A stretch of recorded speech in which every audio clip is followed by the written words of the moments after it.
Good morning, everybody.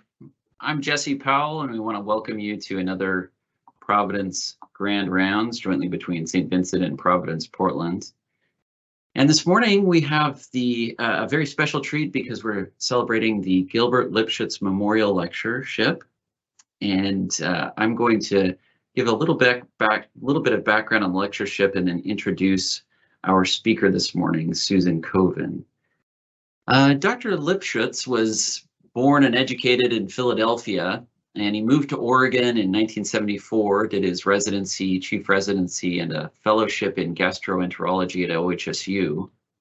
And then he joined the gastroenterology clinic, which then became the Oregon Clinic, where he was quickly recognized as one of the premier gastroenterologists in Portland. He served as the president of the Oregon Society of Internal Medicine. And during his time at Providence Portland Medical Center, he was Teacher of the Year in 84, 85, and Internist of the Year from 87 and 88. He had an enthusiasm and a zest for life that carried over into his medical career. He listened keenly to colleagues and patients, and it was for his passion in medicine and teaching and for his great humanity that we named an annual Grand Rounds Lectureship in Dr. Lipschutz's honor. And continuing the legacy of remarkable and amazing speakers for this lectureship, I'm so pleased today to introduce Dr. Koven. Dr. Koven received her bachelor's in arts in English literature from Yale and a medical degree from Johns Hopkins. She also holds a Master of Fine Arts in nonfiction from the Bennington Writing Seminars. After a residency training and chief residency in medicine at Johns Hopkins, she joined the faculty of Harvard Medical School and practiced primary care internal medicine at Mass General for over 30 years. She's an associate professor of medicine at Harvard Medical School and holds the Valerie Winchester Family Endowed Chair in Primary Care Medicine at Mass General. In 2019, she was named inaugural writer in residence at Mass General. Her essays, articles, blogs, and reviews have appeared in the Boston Globe, the New England Journal of Medicine, The Lancet, NewYorker.com, Psychology Today, the LA Review of Books, the Virginia Quarterly, Stat, and other publications. Her monthly column In Practice appeared in the Boston Globe and won the Will Solimene Award for Excellence in Medical Writing from the American Medical Writers Association. Dr. Koven co-directs the Media and Medicine program at Harvard Medical School and speaks to a wide variety of audiences on literature and medicine and the role of women in medicine. Her book, Letter to a Young Female Physician, was published in 2021. It's a collection of essays that immediately captured the attention of our planning committee. The personal essays about her own experiences are insightful and compelling and capture the exhilaration and agony of medicine in a way that reminds you why you were in this endeavor in the first place. It's a book that is applicable and insightful for all kinds of doctors, including the not so young or female, such as myself. Dr. Koven, we are so beyond happy you could join us remotely. Welcome. Well, thank you so much for having me and for that kind introduction, Dr. Powell, and greetings from a very cold day here in Boston. When I'm asked to give a named lectureship, I like to learn a little something about the person for whom the lectureship is named. You have spoken a bit about Dr. Lipschutz's illustrious career. I learned in my Googling that he was truly a beloved gastroenterologist in Portland for many years until his untimely passing at the age of 50. The thing I learned about him, though, that really endeared him to me, I learned from the Amherst College alumni magazine. This is what his roommates said about him in memoriam. Gil had an almost religious commitment to becoming a physician, which was fortunate because if you had limited gifts for science, some monastic commitment to the task was necessary. Although Gill was not science averse, he was not directly descended from Madame Curie either. He understood, however, that the front door to the hospital lay somewhere behind the wonders of chemistry. Well, this endeared me to him because it reminded me so much of myself. As you've heard, I was an English major. I also could not count Madame Curie among my ancestors. And as I have often said, I learned more reading novels and poetry as an undergraduate that I've applied in my career as a primary care internist than I ever learned in organic chemistry, which, though I did get an A in it, I never really knew what it was, and don't really to this day. And so here I am in the front row of this rather male picture. This is the spring of 1990, the end of my year as a chief resident at Johns Hopkins Hospital. I'm rocking my bad 80s hair and my big shoulder pads under my long white coat. And if you had asked me what was going on at this point in my life, I would have said this was a culmination of a choice I had made a few years earlier. I had been an English major. I loved literature, but I thought, well, if I'm going to be a doctor, I'll have to leave all that behind. I chose to be a science person, not a literature person, and I was at that age where you think you can only be one kind of person. It took me decades to realize that that was wrong, that not only were science, medicine, and literature compatible, in some ways they could be seen as the same thing in that they're both rooted in storytelling. And so it wasn't until middle age that I took up a second career as a professional writer. I don't even like to call it a second career because it seems to me, as I say, really so sort of consistent with medical practice. After all, we don't call it storytelling, but on grand rounds, on morning rounds, at noon report, we are always telling stories, and certainly our patients are always telling us stories. Now, I do a lot of writing coaching, and I'd like to begin this talk by giving you, if you're an aspiring writer, the best piece of writing advice I know, which is not write what you know, that's the standard advice, but rather write what you want to know.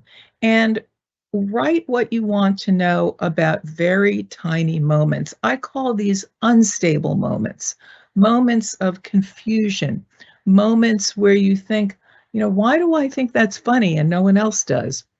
Or I think that's sad and no one else does. Why did I react that way? Why do we do things this way? And write into that question. If you don't know the answer, all the better. If you already know the answer, don't bother. The piece will be dead in the water. Anyway, one such unstable moment came to me in late June of 2016.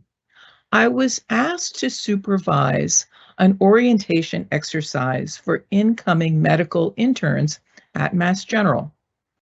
The exercise consisted of this. We asked the interns to write a letter to their future selves. The letters were then collected, they were sealed, and they would be handed back to the interns 6 months later, when in the dead of winter, they would all be bussed out to Cape Cod for a retreat. Well, I will tell you, I was a little grumpy about the whole thing. For one thing, I hadn't designed this exercise. It seemed a little hokey to me. I had been asked to do it at the last minute. I had had to reschedule the start of a vacation. So I was a little grumpy and a little eye-rolly. And then came the moment. I looked around the table. I noticed that most or more than half of the incoming interns were women. And all of a sudden, I felt kind of choked up. And I thought, wait a minute, where is that coming from? Why does this move me? I'd been writing long enough at this point to know that I had to write to find the answer. And I did write. What I did was I wrote a letter to myself 30 years to the day, just about, earlier, when I started my internship. I wrote that piece. I called it Letter to a Young Female Physician, the young female physician being my former self. And it was published in the New England Journal of Medicine the following year. It seems to have touched some kind of nerve. It's been accessed about 300,000 times at this point. It was picked up by the lay press. And I got a lot of mail about it. So what was it I wanted to say to my former self? Well, a couple of things. The first thing I wanted to say is that in 2017, as it was then, nearing the end of my career, female physicians earn on average $20,000 less than our male counterparts. That's even accounting for part-time work and so forth.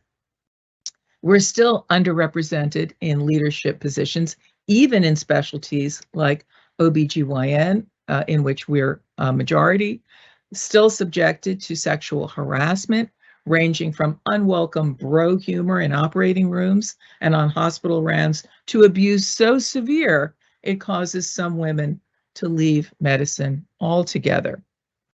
But I had another message too, something a little bit more personal. I said there's a more insidious obstacle that you'll have to contend with, one that resides in your own head. In fact, one of the greatest hurdles you confront may be one largely of your own making. At least that has been the case for me. You see, I've been haunted at every step of my career by the fear that I am a fraud. It started, I think, as early as childhood, as a bright young girl growing up in a house with brothers, with a dad who was a doctor, a mom who was a housewife. It seemed to me that my options were sort of arrayed before me. I didn't really like what I perceived as my options. And so I decided there was something clearly wrong with me. This reached its apex in medical school because, after all, in high school and college, you can study enough to sort of swallow a course whole. This was not true in medical school. You could study 24/7 and never be done. And as many mnemonics as I memorized, I still didn't feel that I ever had complete mastery. Of course, I didn't. No one can. And this reached its apex one night in the middle of the night when I woke my husband, who was then 2 years ahead of me in medical school, and I was in a state of panic, crying. He asked me what was wrong, and I told him, I don't understand the pancreas. Well, it seems a little funny now, but it wasn't funny at the time. And this feeling kind of followed me around. It had a name, but I didn't know the name then. It had been described a few years earlier in the 70s by psychologists at Georgia State, Pauline Clance and Suzanne Imes. As an aside, there's a lot of controversy about what they called imposter phenomenon, what we now call imposter syndrome. And in fact, there's a wonderful piece in next week's New Yorker magazine by Leslie Jameson exploring the history of this. Anyway, I had not heard this term then. However, my best friend in medical school and I did have a name for ourselves. We called ourselves the Asterisks, as in we got into Johns Hopkins asterisk, but there weren't that many applicants to medical school that year. And this is sort of the classic imposter syndrome thinking. Whatever you achieve, there's always a qualifier. You snowed them at the interview. If you had just stuck around long enough on that service, they'd have had time to figure out that you didn't know that much, et cetera, et cetera. Or the classic one, which is, I'm here, but someone made a mistake.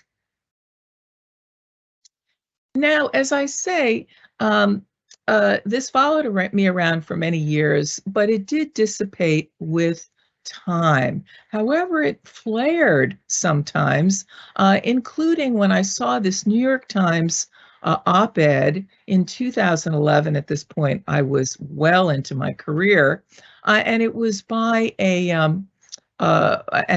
female anesthesiologist and mother of 4 who wrote, "Don't quit this day job." Her argument was that women in medicine who worked part-time, as I did, are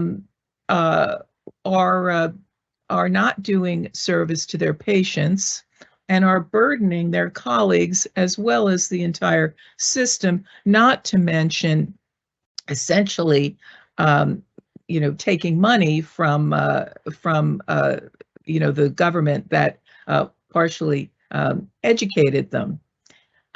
This really stung, and the accompanying illustration of veritable physician Barbie vacuuming with her stethoscope on her neck was salt in the wound. It irked me so much, I wrote a reply in the Boston Globe pointing out that all doctors are part-time doctors and that all patients are potentially full-time patients, and that in fact, the fastest growing cohort of physicians who are cutting back their hours are older male physicians. So how do you get over imposter syndrome? Well, one thing that doesn't work is to achieve more stuff. You think when you have this affliction that if you only get into that college, get into that medical school, match that program, get that promotion, etc., you won't feel this way anymore.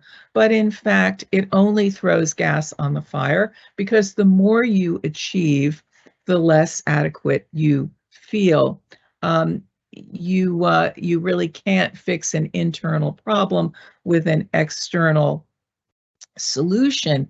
As the folks pictured here will tell you, these are all luminaries in their fields who have spoken openly about their own imposter syndrome. And as I've often reflected, if Serena Williams is an imposter, there really isn't much help for the rest of us. Now, I have to confess to you that when I wrote this piece in the New England Journal about those two things, the persistence of gender gap and sexism in medicine and my own imposter syndrome, I didn't put the two things together. It was my readers who told me, particularly readers who were physicians of color, women practicing medicine in highly patriarchal societies abroad, and members of other marginalized communities who told me, well, yeah, of course I feel like an imposter. I'm told I am one in large and small ways all the time. So one way of thinking about imposter syndrome is that it is internalized bias. And that got me very interested in learning more about, well, where were women at in medicine right now? Well, here's the short answer. There's good news and bad news. The good news is that there are more of us, particularly at entry and junior levels. The bad news is almost everything else. And I'm going to show you some statistics, some of which may surprise you. They certainly surprised me. So here are percentage of applicants to U.S. medical schools by sex. This and the slides following are from the AAMC survey about women in medicine from 2019. When I applied, which is right at the beginning of this graph, men greatly outnumbered women. Now, just as of 2018-19, women slightly outnumber men, and that has persisted. As of 2019, women medical students are in the majority, were in the majority for the first time ever. In some schools, such as the one one of my kids attends, they're in the substantial majority, 60-40 at his medical school. Let's look at residency programs. Some of this won't surprise you. In OBGYN, 83% of trainees are women. Allergy and immunology, pediatrics, child neurology, dermatology. Interestingly, internal medicine and family medicine are not quite as female predominant as perhaps you might guess. Specialties that are traditionally male dominated, surgical subspecialties, ortho, are still very male dominated, though women are increasing in numbers in those as well. So this applies to academic medicine, but I think the point will still hold across the board. If you look at all faculty, men outnumber women, but not by an enormous amount. But here's where the rubber kind of meets the road. We are stuck as women at the instructor and assistant professor level. And in terms of promotion to associate, and particularly to full professor, we're kind of flatlined. So that's also true if you look at division and section chiefs. Majority are still men. We've made some ground, but not nearly as much as we would like. And this is medical school deans by gender.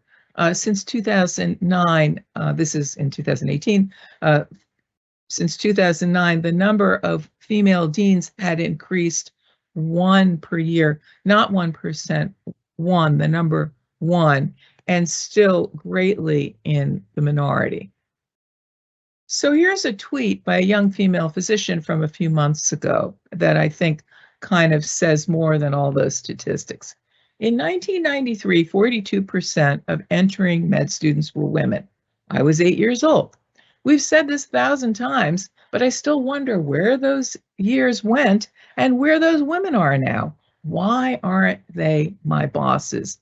In other words, the argument that, well, we just haven't been around long enough to achieve positions of power and influence doesn't hold. We've been around plenty long, but we are stuck. And why aren't they her bosses indeed? Well, here are a few answers, but I think a lot of it, as you'll see, comes down to childcare. Not to mention just outright sexism. This is from Annals of Internal Medicine. Women have lower research productivity, fewer publications. We're promoted more slowly. We have lower salaries. We have less access to mentors, less institutional recognition, such as being chosen to be Grand Round Speaker, present company accepted.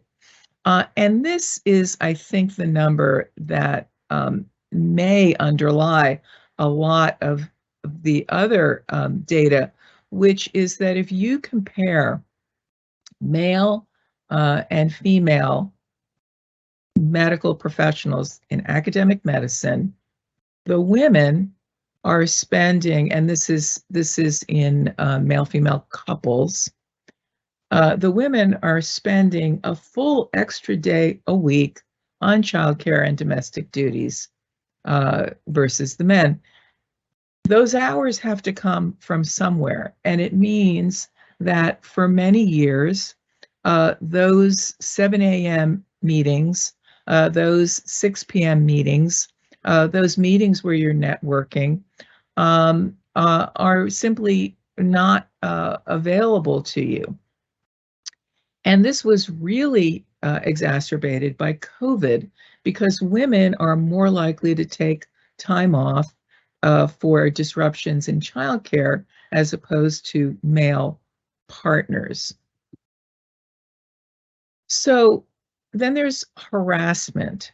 The incidence of harassment of female physicians is really staggering. 1 in 3 women and a higher percentage for women who are members of underrepresented minorities. And this literally ranges from sexist jokes being told in the OR to actual physical abuse. And what's interesting and heartbreaking too is that women experience a very high rate of sexism and harassment from patients. In one study done in the Harvard system of surgeons, 100% of surgical trainees, female surgical trainees, reported at some point experiencing what they considered sexual harassment from patients.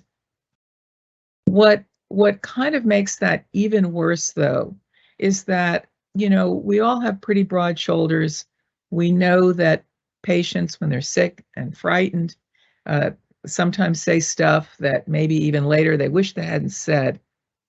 And, you know, we all, male and female, shoulder a lot in this work.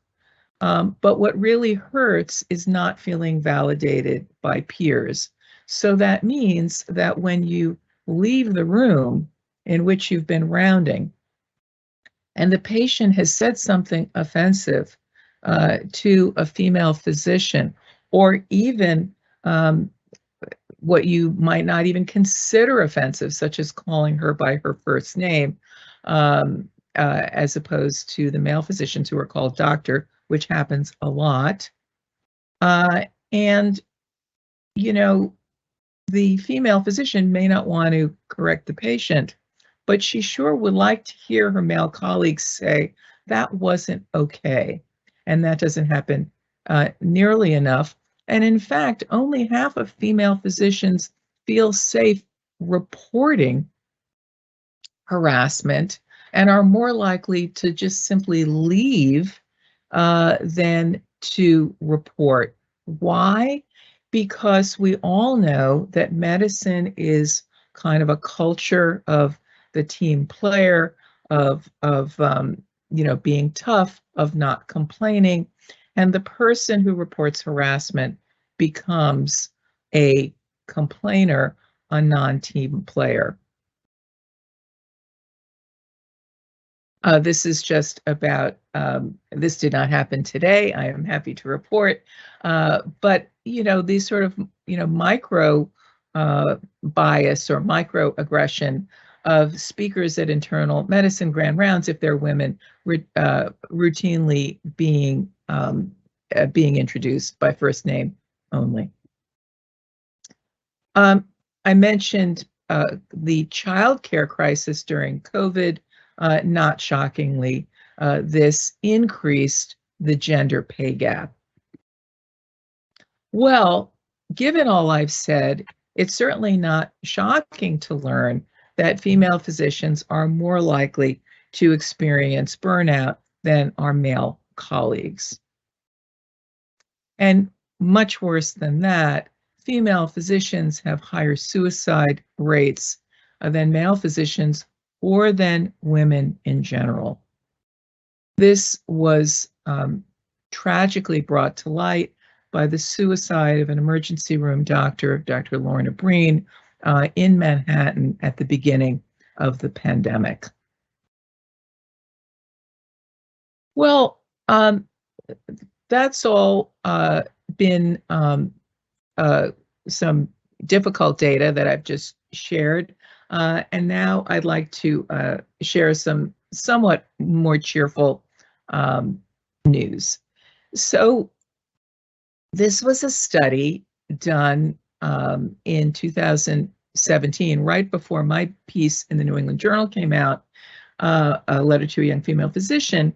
And it showed that the Medicare patients of female PCPs had lower readmission rates and lower mortality within 30 days of hospitalization, causing the New York Times to ask, should you choose a female doctor?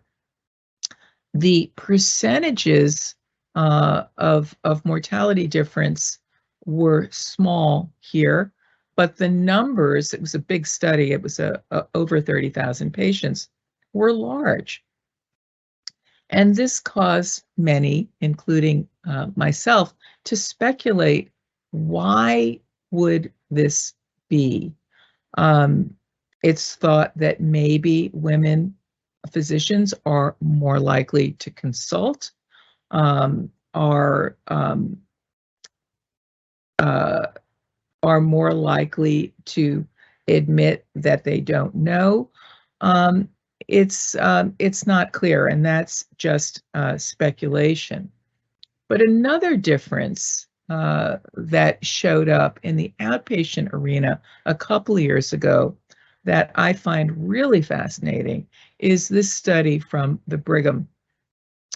And what this group found is that female primary care physicians spend on average 2.4 minutes per visit more per patient than our male colleagues. Now you may say, well, 2.4 minutes, that's not very much. Is that really a big deal?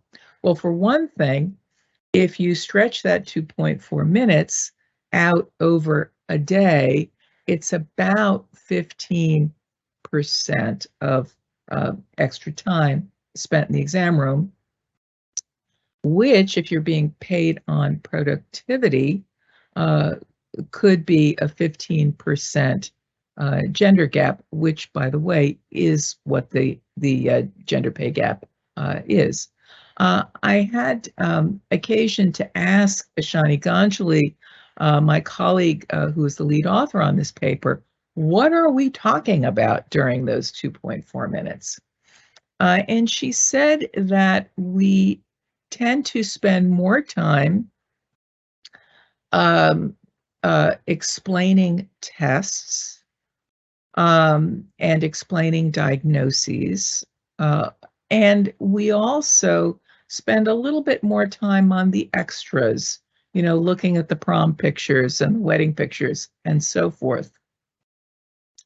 The other more recent information that came out also from a group here in Boston in JGIM is that women physicians are spending a lot more time on the electronic medical record than our male colleagues, about 25% more, and we are getting about 25% more electronic messages from our patients than our male colleagues. Now, here's the question. Are we spending more time because we're getting more messages, or are we getting more messages because we're spending more time? I don't know the answer to that, but I've thought a lot about this question of sort of gender difference in approach to patient care.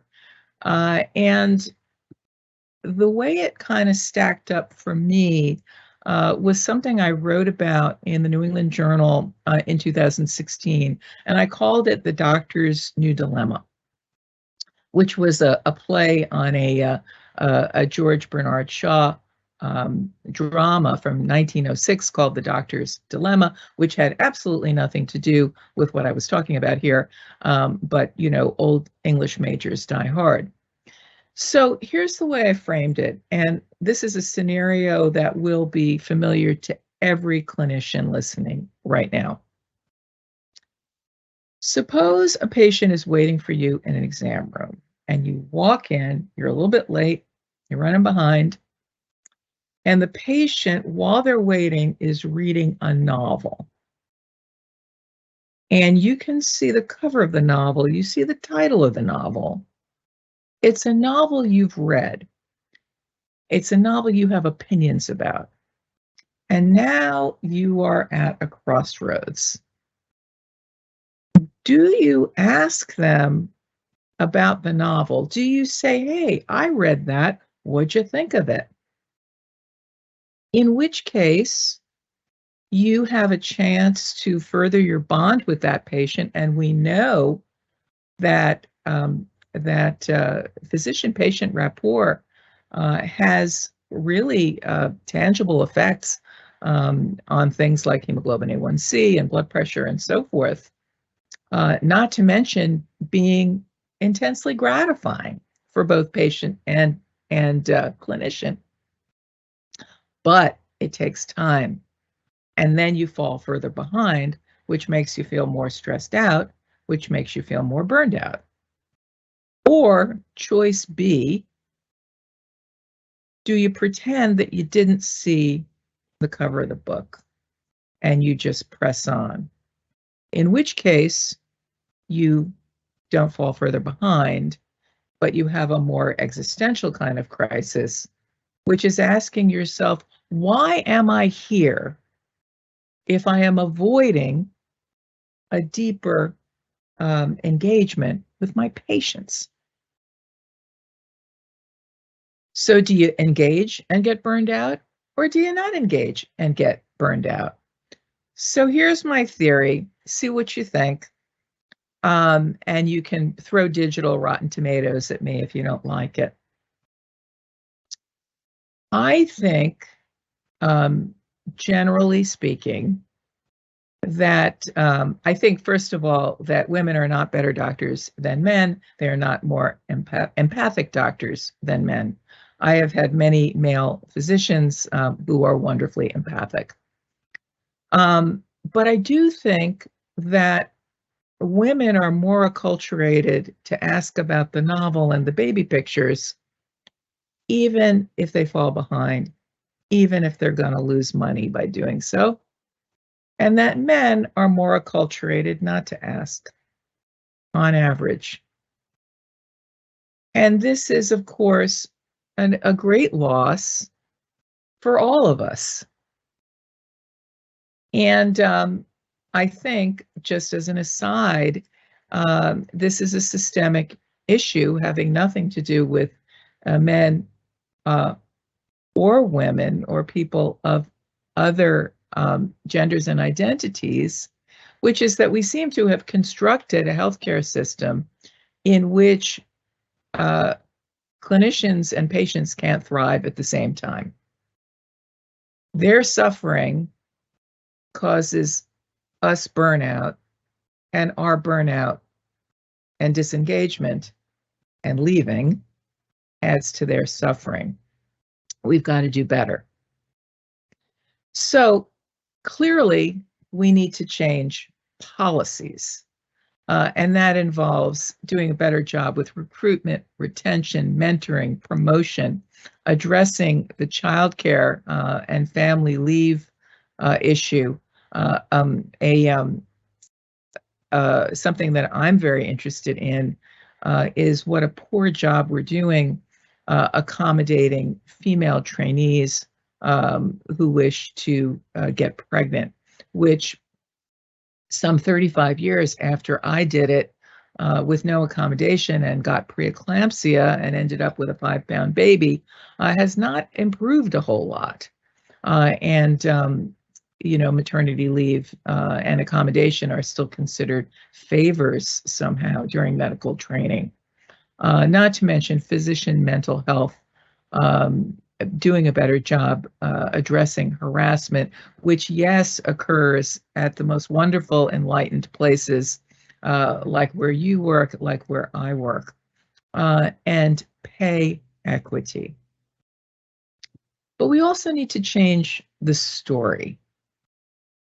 And social media, for all there is to dislike about it, has actually done some good things in changing the story. Some of you may recall the origins of the Looks Like a Surgeon campaign. This was a cover of The New Yorker in 2017, 4 female surgeons.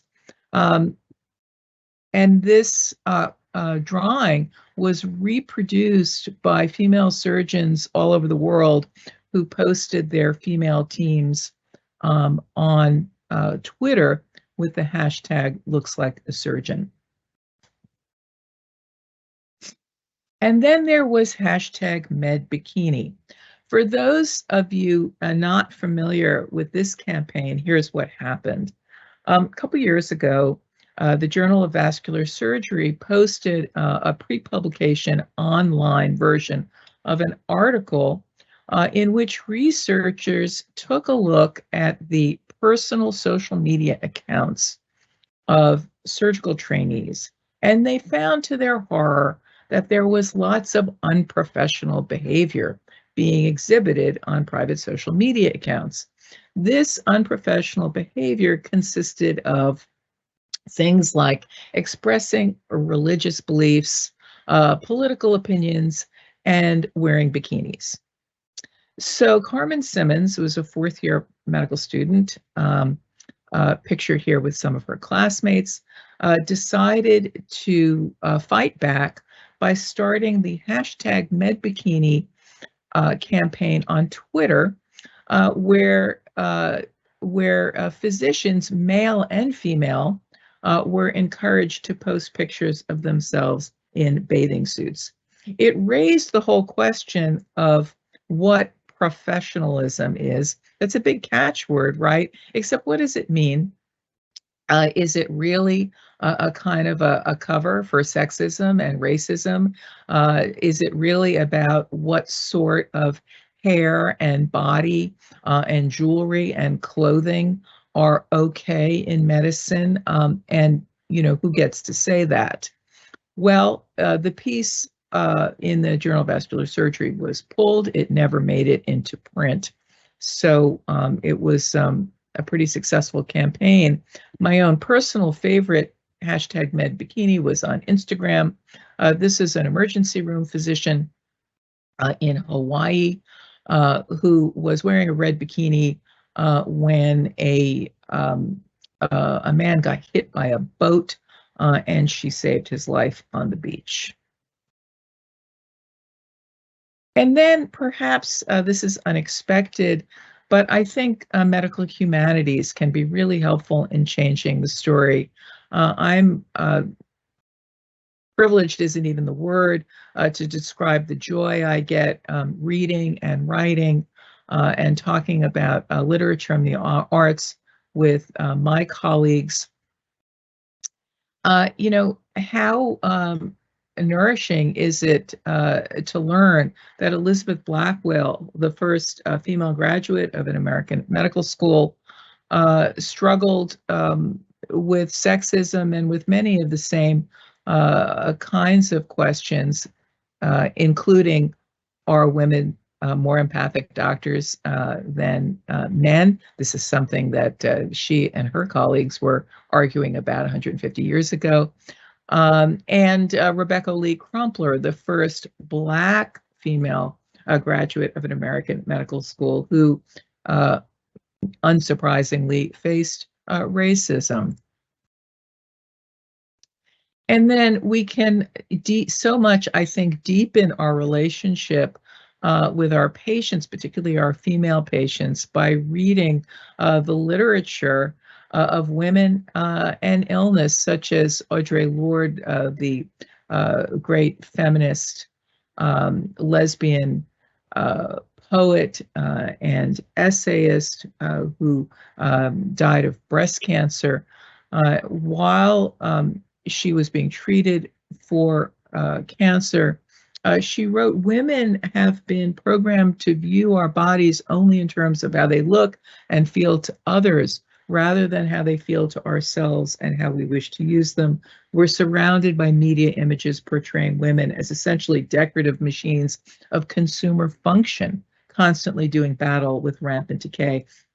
I do not wish my anger and pain and fear about cancer to fossilize into yet another silence."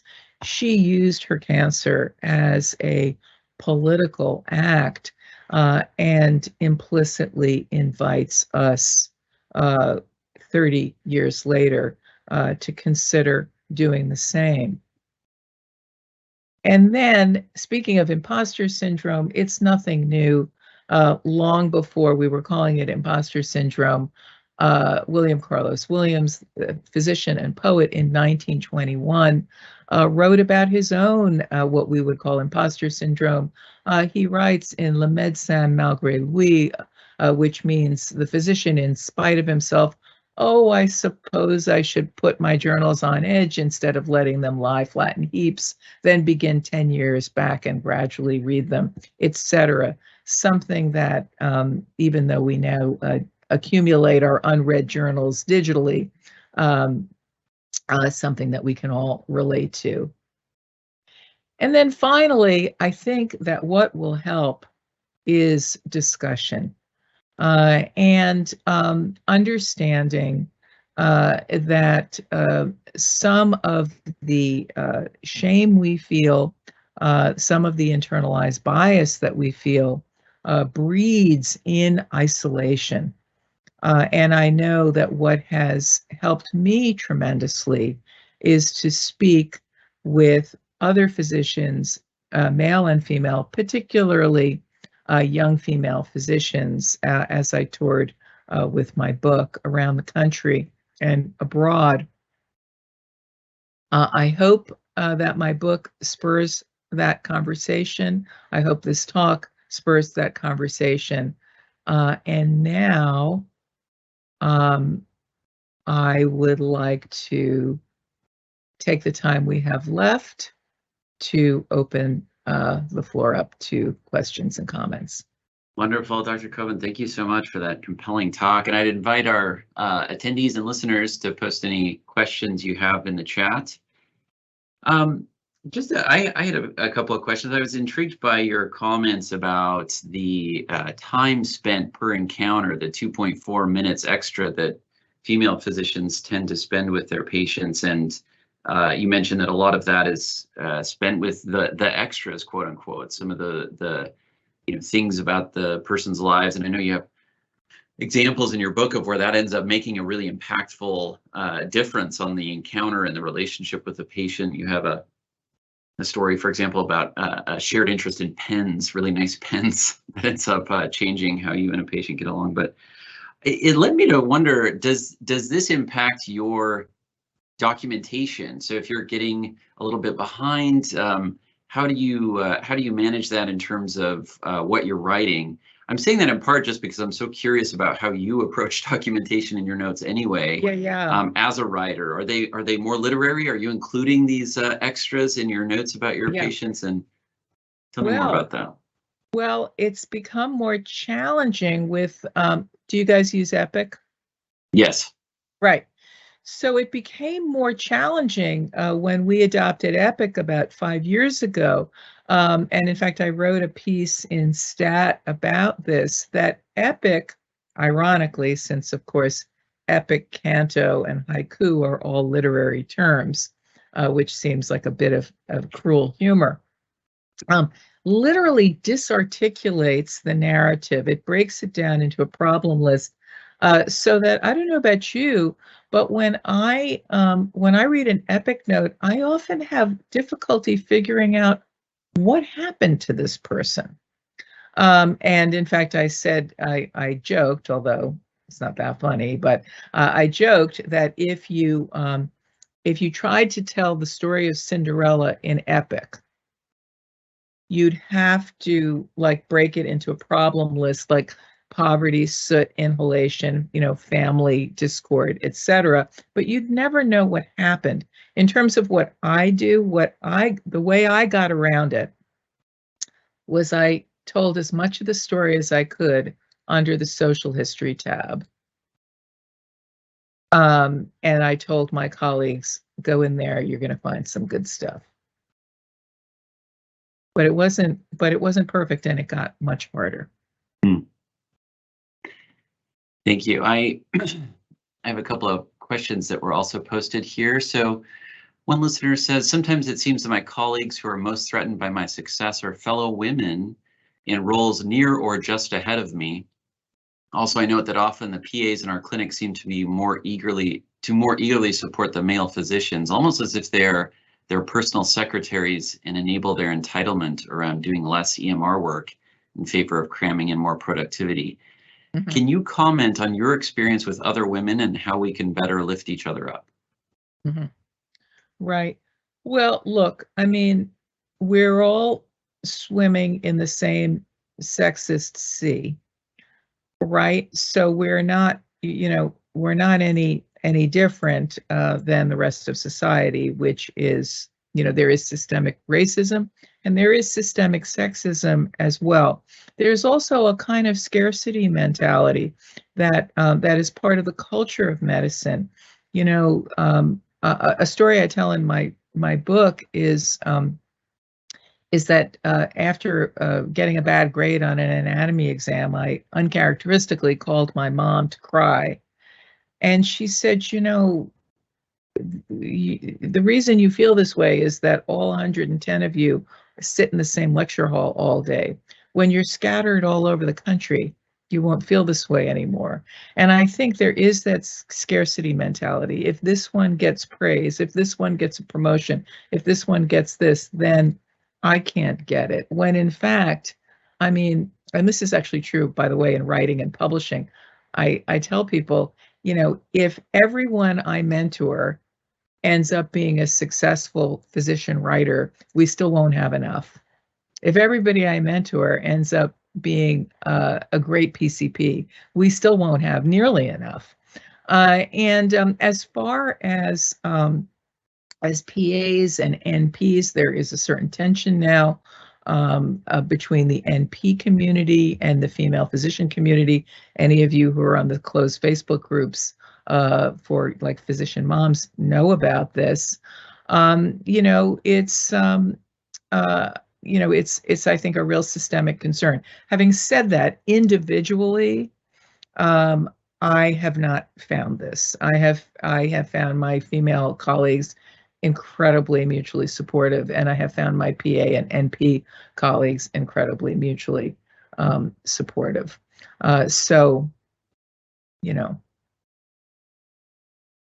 Here's another question which goes back to what we were just discussing, that time with patient, that time for the extras. And somebody asked, so which is better and how do you balance that? Do you make should you engage in some of those gender specific expectations, or is it better to actually be down to business and ignore them? What is your approach? So this is so fascinating. So Elizabeth Blackwell and her colleagues were having this conversation in the mid-19th century. And the conversation then, it was in slightly different language, but it went like this, which is, should we claim to be more compassionate because we have maternal qualities? Or should we claim to be completely equal and indistinguishable from men.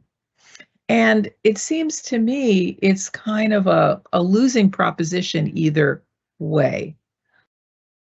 The way I think about it is this. You know, my observation has been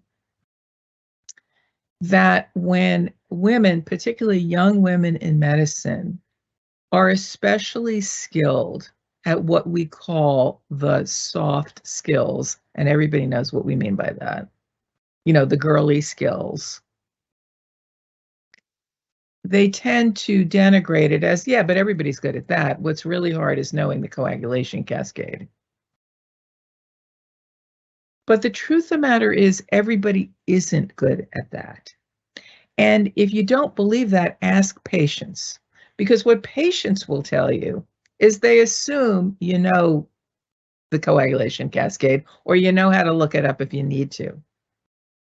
What they're really worried about is that you won't listen, that you won't, fully receive their story, that you won't call them back, and so forth. So I think one place to start is realize that if you have these skills, and whether you have them because you're female, I would never venture to say, I suspect not. But if you have them and you are female, don't say to yourself, well, yeah, but that's nothing. Everybody can do that. Everybody can't do that. I love that. Thank you. Another comment here. Thank you so much for this talk. I'm working on writing stories about how patients have changed me. I found this talk fascinating. As a female med student, resident, and now attending, I've certainly witnessed and experienced sexism, less so in each setting. Not sure if things are changing or it happens less with stature. And I wanted to add a question on there. Have you found that with your change in stature, have some of the sexist comments, some of the microaggressions, has that changed for you? Well, I mean, there's no question that, if you're the med student holding the retractor in the OR, you're more likely to be harassed than if you're the surgeon, the attending surgeon. And I often get a little pushback from young female physicians who say to me, well, it's okay for you to be so outspoken. What have you got to lose? You've already had your career. So there's no question that you become a little more untouchable as you go along.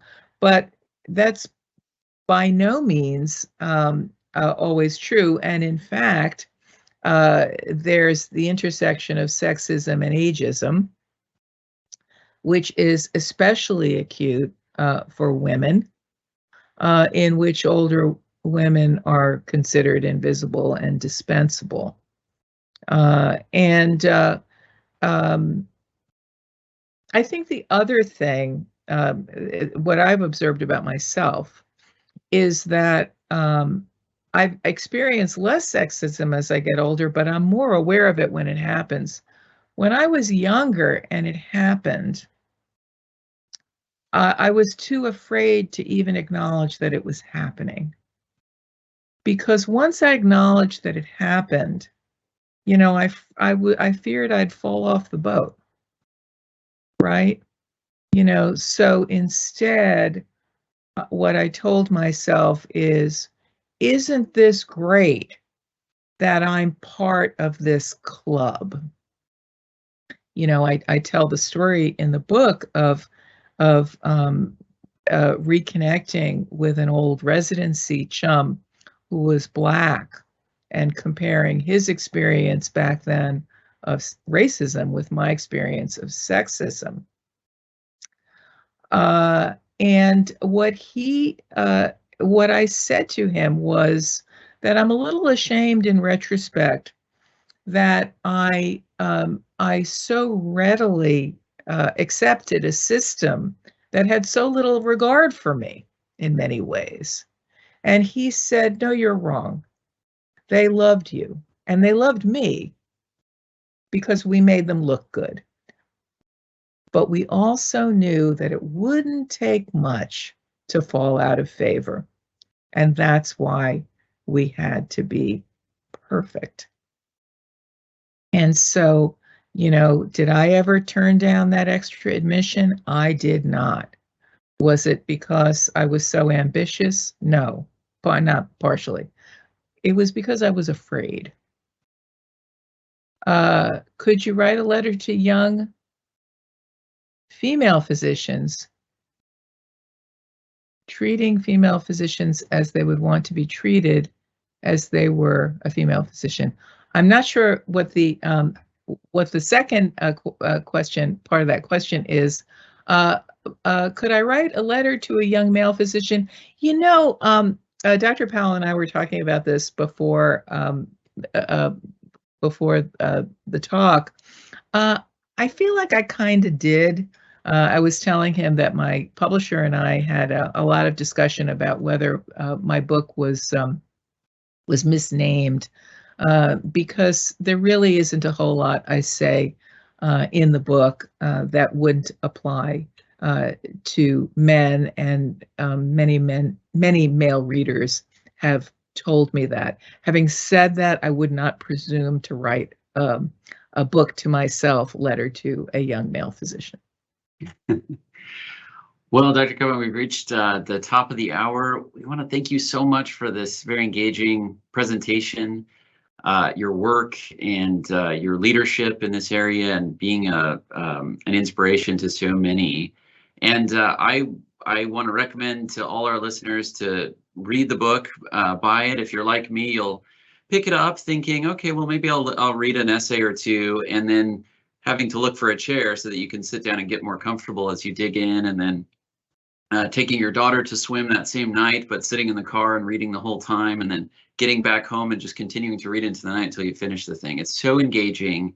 And I would say there is so much in there, not just for us feminists, but also just for the whole experience of going through medicine, engaging with patients. It is rich in wisdom and experience, and totally recommend it for everybody.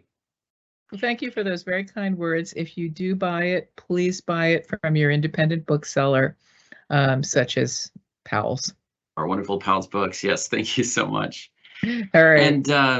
And that'll wrap it up for today. Be sure to join us next week. We'll have Catherine Brown Saltzman. She's the co-director and co-founder of the UCLA Health Ethics Center. She's going to join us for the Boyden Lectureship to talk about hope. So we hope you'll join us next week. Thank you so much. Thanks, everyone.